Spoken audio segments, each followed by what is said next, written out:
বিজু সাংরাই বৈশু বিশু চাকরান বিহু উদযাপন পরিষদের 4 দিনব্যাপী নানা আয়োজনে অংশ হিসেবে আজ রাঙ্গামাটি মারি স্টেডিয়ামে হচ্ছে আদিবাসী জুম খেলাধুলা। দিনব্যাপী এই আয়োজনে অনুষ্ঠিত হচ্ছে আদিবাসীদের ঐতিহ্যবাহী বাঁশ, খড়মদৌড়, ঘিলা, নাদেং, হাডুডু ও ফোর খেলা। এতে অংশ নিচ্ছেন আদিবাসী বিভিন্ন সম্প্রদায়ের নারী পুরুষ। আরও জানাতে যুক্ত হচ্ছেন সহকর্মী রঞ্জন চৌধুরী। রঞ্জন, জানাবেন যে এরই মধ্যে কি খেলা শুরু হয়েছে কিনা বা এই পর্যায়ে আনুষ্ঠানিকতা কোন আনুষ্ঠানিকতা রয়েছে?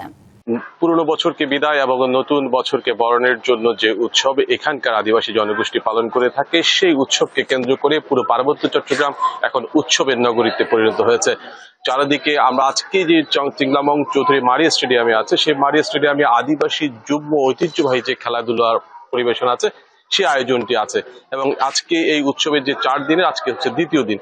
এই মুহূর্তে চলছে হচ্ছে যে শিশুদের বা কিশোরদের যারা আছে তাদের চিত্রাঙ্কন প্রতিযোগিতা, এবং সেক্ষেত্রে তারা এই চিত্রাঙ্কন প্রতিযোগিতায় নানা বিদ্যালয়ের শিক্ষা প্রতিষ্ঠানের ছাত্রছাত্রীরা এখানে অংশগ্রহণ করছে এবং তারা তাদের মতো করেই এই চিত্রাঙ্কন প্রতিযোগিতায় অংশগ্রহণ করছে। আমরা যদিও বা একটু দেখতে পাই যে শুধুমাত্র আদিবাসী ছাত্রছাত্রীরাই যেখানে অংশগ্রহণ করেছে, বিষয়টি তেমনটি নয়। এখানে অনেক বাঙালি সম্প্রদায়ের ছাত্রছাত্রীরাও কিন্তু এখানে অংশগ্রহণ করেছে। তো এই উৎসবকে কেন্দ্র করে এখানকার যে গ্রামের যে ঐতিহ্যবাহী যেসব খেলাধুলাগুলো আছে, সেই খেলাধুলাগুলো যেহেতু গ্রাম পর্যায়ে এই খেলাধুলাগুলো হয়ে থাকে, শহরের অনেক মানুষজন এই খেলাধুলা সম্পর্কে অবগত নয়। তাই শহরের যে মানুষজন আছে তাদেরকে এই গ্রামের যে খেলাধুলা সেগুলোকে পরিচয় করিয়ে দেওয়ার জন্যই মূলত এই খেলাধুলার আয়োজন।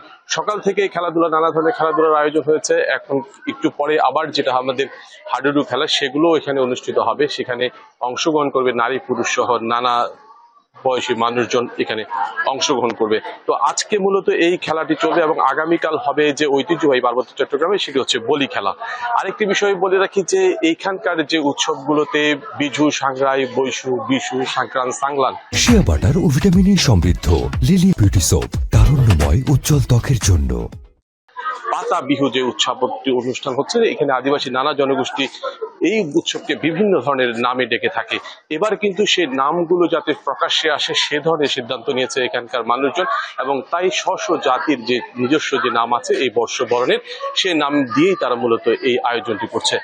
যেখানে আনন্দ শোভাযাত্রা দিয়ে যেটি শুরু হচ্ছে এই 4 দিন ব্যাপী যে উৎসবটি, সেই উৎসবটি ফুল বিজুর বা জলে ফুল ভাসানোর মধ্য দিয়ে তার আনুষ্ঠানিকতা, যে মূল বিজু বা ফুল বিজুর আনুষ্ঠানিকতা শুরু হবে এবং এর পরে হচ্ছে মূল বিজু, তারপরে পহেলা বৈশাখ বা বর্ষবরণের অনুষ্ঠান। এখানে যেটা হচ্ছে যে এখানকার যে পার্বত্য চট্টগ্রামের সকল মানুষগুলো, নানা সম্প্রদায়ের মানুষগুলো মুখিয়ে থাকে এই উৎসবকে কেন্দ্র করে। এই উৎসবকে কেন্দ্র করে এখন উৎসবের নগরীতে পরিণত হয়েছে পুরো পার্বত্য চট্টগ্রাম।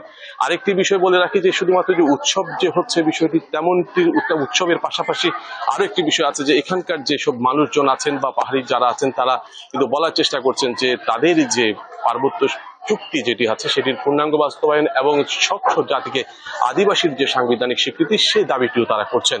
একই সাথে উৎসব পালন করছেন এবং উৎসবের পাশাপাশি তাদের যে আত্মনিয়ন্ত্রণাধিকারের যে অধিকার এবং তাদের যে মুক্তির পথ, সেই পথ দেখানো এবং সেই মুক্তির কথা বলতেও ভুলছেন না পাহাড়ি জনপদের এই মানুষগুলো। হাবিবা, জি, ধন্যবাদ আপনাকে।